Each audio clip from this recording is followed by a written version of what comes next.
handa mo laban sa kanya. Attempted murder po ang pwede niyo ikaso sa kanya. Gusto kong damputin niyo siya kaagad at ikulong.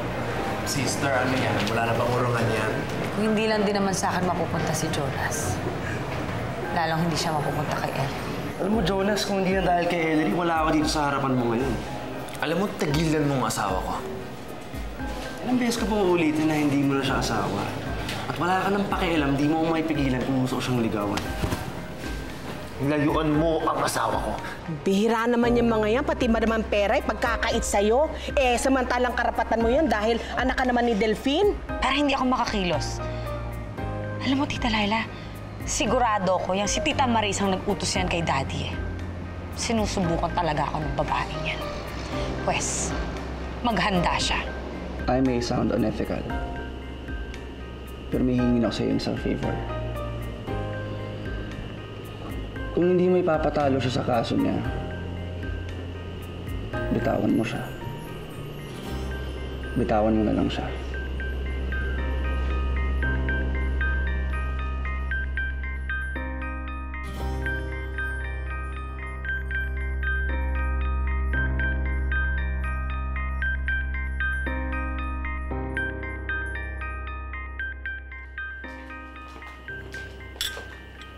Thank you.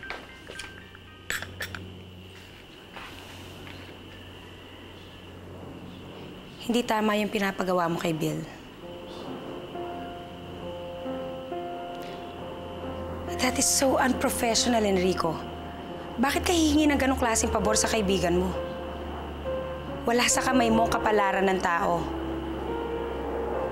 Kung yan ang paraan mo para magiganti ka kay Jonas, nagkakamali ka. Because with or without Jonas, si Ellery pa rin ang magde-decide kung tatanggapin ka niya sa buhay niya o hindi.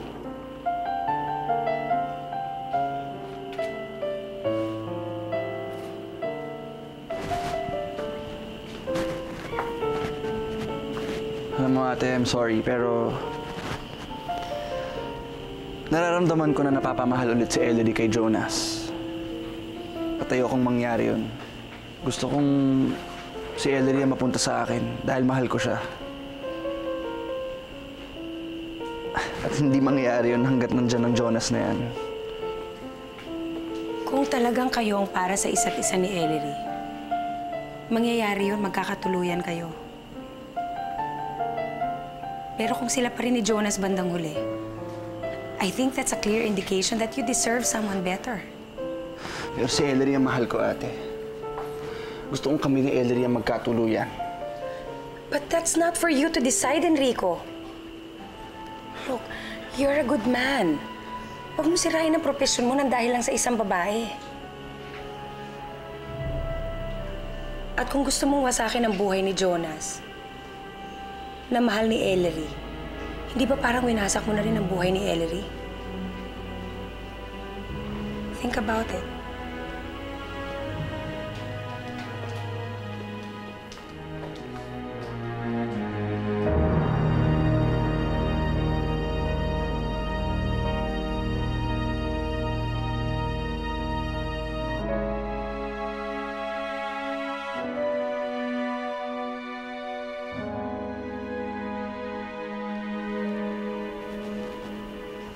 Hello, Bill. Naalala mo pa yung favor na hinihingi ko sa'yo? Bitawan mo na yun, pare. Tulungan mo na lang si Jonas. Bahala ka na sa kanya. Salamat. Salamat, pare. Salamat.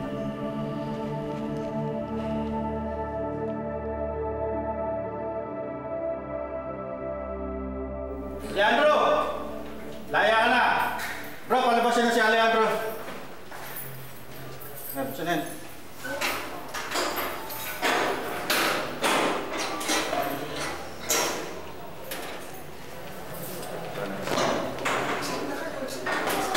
Jonas, Mabuti na lang at hindi nagsampa ng demanda ang kalaban mo. Kaya ibig sabihin, wala ka pang kaso. Kaya pinalabas ka. Okay nga yan. Attorney, pasensya ka na. Ikaw na munang bahala sa papel niya. No problem. Okay, attorney. Salamat. Sige. Pare, paano nangyari yun? Imposibleng hindi sila magsampa ng kaso sa akin. Galit na galit sa akin si Bridget, pati na rin si Tita Laila. Pare, naabiso sa akin ni Tita Marisa kasi na naka-freeze yung pera ni Bridget sa bangko. So wala siyang pera ngayon, kaya hindi siya makapagsampa ng demanda. Wala siyang pambayad sa abogado niya. Kung gano'n, dapat lalo tayong mas mag-ingat. Dahil hindi titigil si Bridget hanggat hindi siya nakakaganti sa amin.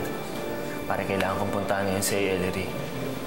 Baka mamaya kung ano nang gawin sa kanya ni Bridget. O sige. Tara.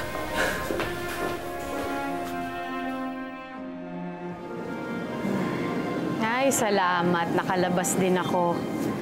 Ilang araw na kasi ako nasa loob ng kwarto eh. Nurse Annie, mukhang nakalimutan ko yung cellphone ko. Okay lang pakikuha? Sige ma'am, okay lang po. Sige, salamat. Okay, malikot siya. Okay lang po.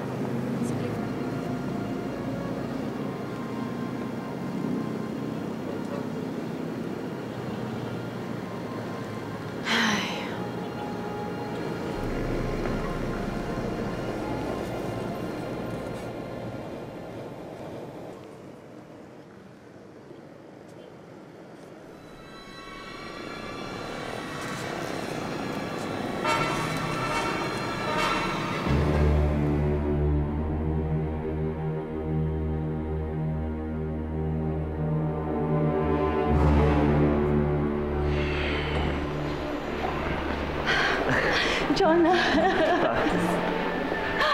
Nakalabas ka na. Buti nakalabas ka na. Maraming salamat po sa inyo, Ma. Kung hindi niyo pina-freeze ang pera ni Bridget, hindi ko ako makakalaya ng kulungan. Jonas, binabalik lang namin ang kabutihan na ipinakita mo sa amin nung kami naman ang nagikipit. Alam mo, kahit hindi na kayo mag-asawa ni Ellery, para sa akin, manugang pa rin kita. Pa, maraming salamat ho, ah. Walang anuman, Jonas. Pero, pasensya ka na, ha? Medyo mahina na ako. Hindi na ako nakakatulong sa iyo. Kung minsan nga, pabigat pa ako. Ano ba naman ho kayo? Kahit kailan ho, hindi ho namin inisip na naging pabigat kayo sa amin. Si Ellery nga ho pala. Nasa kwarto niya. Pupuntahan ko lang ho, ah.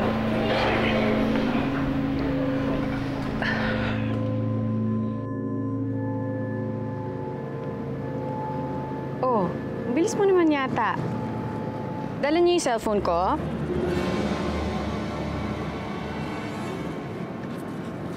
Saan mo ako dadalhin? Sandali, saan mo ako dadalhin? Sino ka? Sandali lang! Sino ka ba? Saan mo ako dadalhin? Sandali! Ah! Ellery? Ay, sir, iniwan ka po sa mag-isa sa rooftop dahil pinapakuha po niya yung cellphone. Bakit mo siya iniwang mag-isa? Ay, iniutosan po niya kasi ako eh.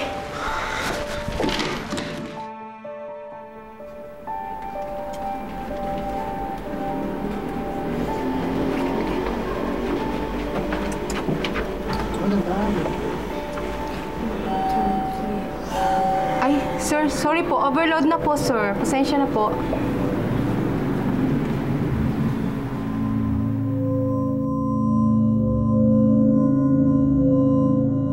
Tulungan niyo ako! Saklolo!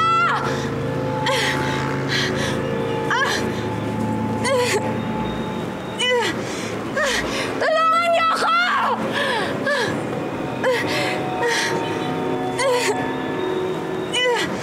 Wala nang tutulong sa'yo. Mamamatay na kayo ng anak mo. Bakit ubo ko? Hindi ka bumalik-balik. Di ba? Ano yun? Diyos ko! May mahulog sa rooftop! May tao nasabit! Naku! Tulungan niyo siya! May babae! Tulong! Tulungan niyo! Naku!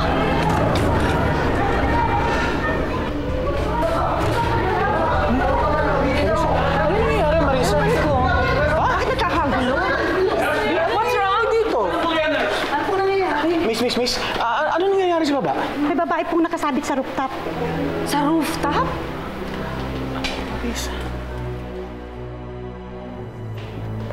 Bes. Ano nangyari sa rooftop? Delta, may babae nakapitin sa taas ng rooftop. Kailangan natin tumawag ng rescuer. Copy, 10-4. Si Ellery. Saan ba nangyayari dito? Andito ako sa labas, over! Guard! Hindi kaya si Ellery yun? Nasa roof ng mga anak natin eh. Guard! Sino yung babaeng yun? Pero hindi pa ma-confirm ang identity niya. May ginagawa na ba kayo para mailigtas ang taong yun? Tumawag na po kami ng rescuer.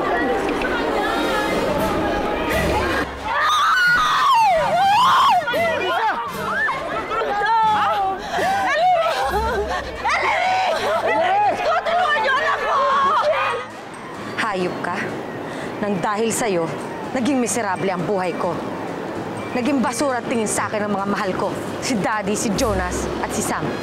Pati ang walang kamuang-muang kong anak, pinatay mo. Kaya dapat lang mamatay ka para masolo ko na sila.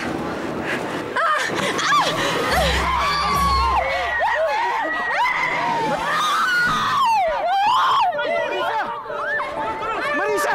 Tulungan niyo misis ko! Marisa!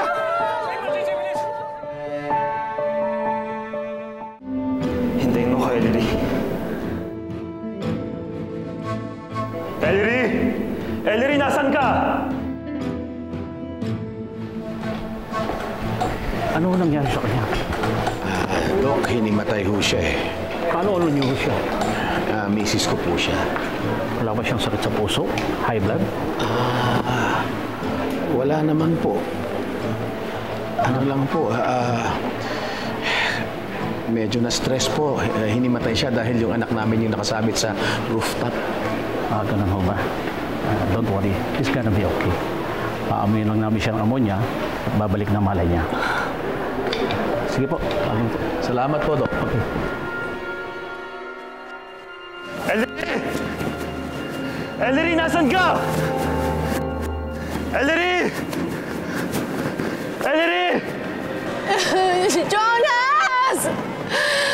Hindi ko na kaya. Pagod na ako. Tulungan niyo ako. Hindi ko na kaya. Jonas! Jonas, pagod na ako. Hindi ko na kaya. Jonas, hindi ko na kaya. Pagod na ako, Jonas. Hindi, Ellery, hindi. Jonas.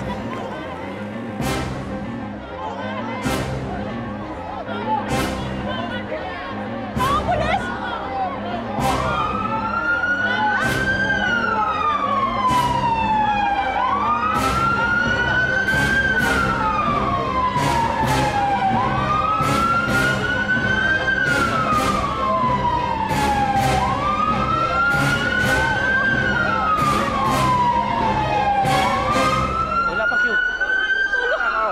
Andito na yung rescuer natin para ma-rescue yung babae. Over. Ayan na. Pakitin na nila. Over.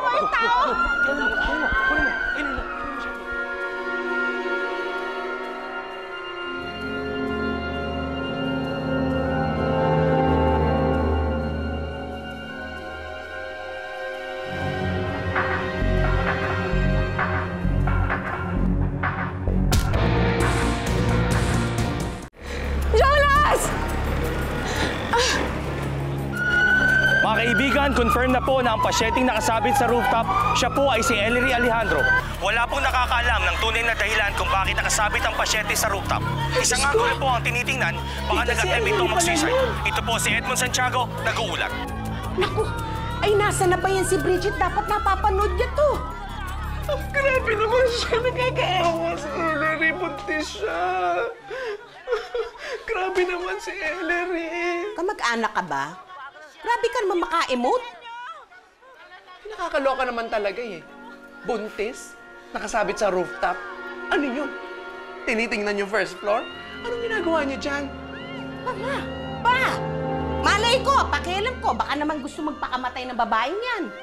Ba't naman yung gagawin yung tita? Ano, buntis nga, magpapakamatay. Sino ba yan si Bridget? Napakatagal naman mag-grocery. Ang dami tuloy mga balitang nakakalokang namimiss. Turo yung daan para mabilis makakyat, Over.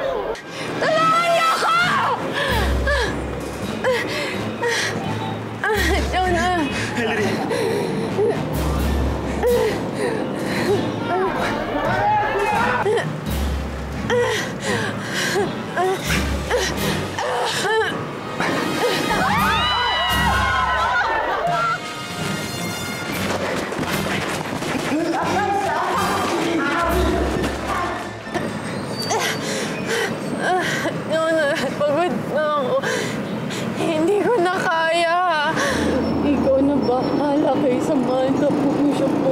yan, Jonas.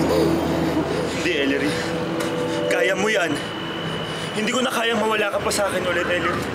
Ellery, mahal kita. Kahit kailan hindi nawala ang pagmamahal ko sa'yo. Mahal na mahal din kita, Jonas.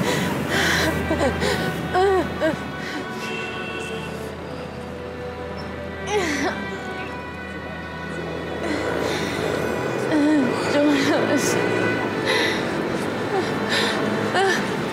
Tulungan niyo kami. Hawak kayo, ma'am. Hawak kayo, ma'am. Kaya hawak lang kayo, ma'am. Hawak lang kayo, ma'am. Sige, hawak lang dito, ma'am.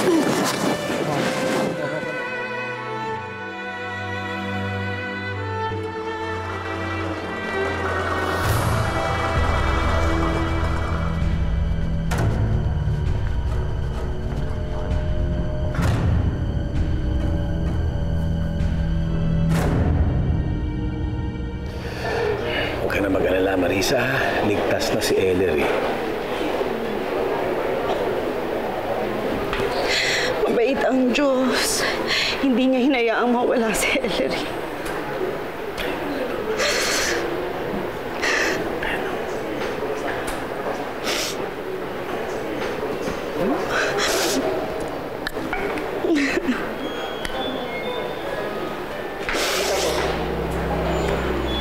Si Bridget. Nandito siya sa ospital.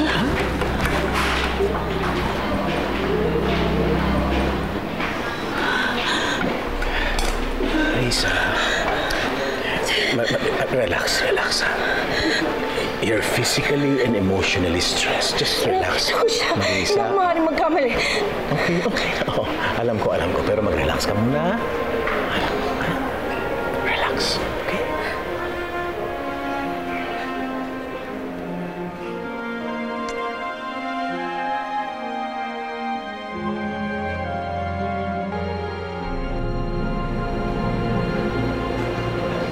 So far, okay naman ang kondisyon mo.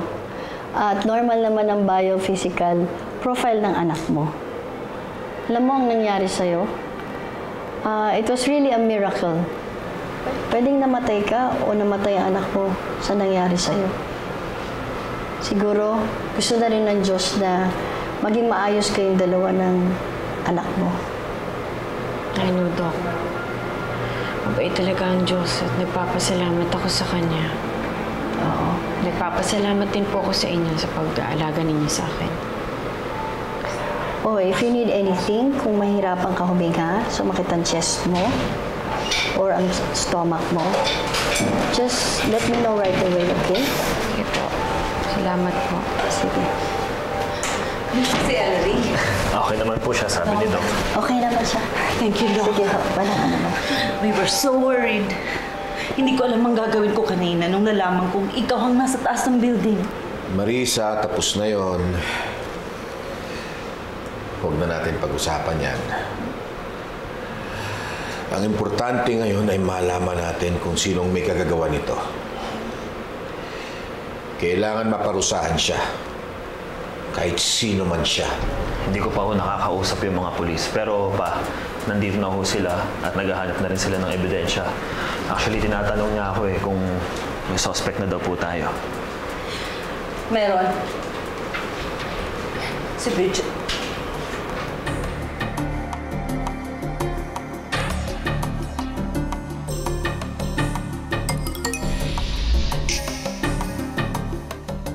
Grabe ka, napakatagal mo naman mag-groceries. Ang dami mo tuloy yung mga chismis na hindi nakita. Ano bang nangyari? Hindi mo ba nabalitaan? Naku, kalat na kalat sa news. Yan si Ellery parang tumarsan doon sa taas ng building. Bakit naman siya nakabitin? Naku, yun nga hindi maliwanag na dahilan. Pero sabi ko nga, naku, baka gusto magpakamatay nung lakalakang yun. Or, baka merong gustong pumatay. Joke lang yun, ha? Ikaw na makatawa-tawa ng ganyan, nakakagulat ka? Si Bridget? Marisa, sigurado ka bang si Bridget ang suspect mo? Nakita ko siya, Delphine. Hindi ako maaaring magkamali. Nakita ko siyang lumalabas ng ospital na ito pagkatapos ng insidente. Sumusobra na ang babaeng yan, ha? Alam mo kung nakakalakad na ako, pupuntahan ko ngayon yan. Ikukulong ko nang matigil na yung kalokohan niya. Ellery, hindi mo ba talaga nakita kung sino yung tumulak sa'yo? May takip siya sa mukha eh. Tsaka nasa likod ko siya, kaya hindi ko siya nakita. Sino pa bang makakagawa nun sa akin kundi si Bridget? Kailangan kasuhan na yung Bridget na yan. Ma, may gusto ko sana akong suggest. Kung okay lang sa'yo, Ellery. Ano yun, Jonas? Mas tatagal pa ho ang kaso kung idedemanda pa natin si Bridget. Mas marami pa siyang pwedeng gawin para inisin tayo. Gusto ko sanang umalis muna kami ni Ellery pati ni Samantha.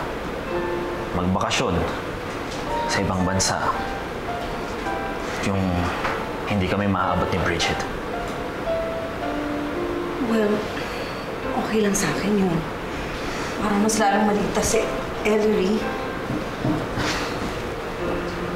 Ellery, sangayon ka ba dyan? Okay na okay po. Kita mo yan. In the long run, kayong dalawa rin na magkakasama.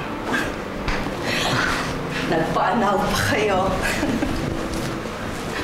Pwede pa naman po akong pakasalan ulit ni Jonas eh. Pwede ba yun, Jonas? Oo naman, Ellery. Kahit saang simbahan pa, kahit ilang beses pa.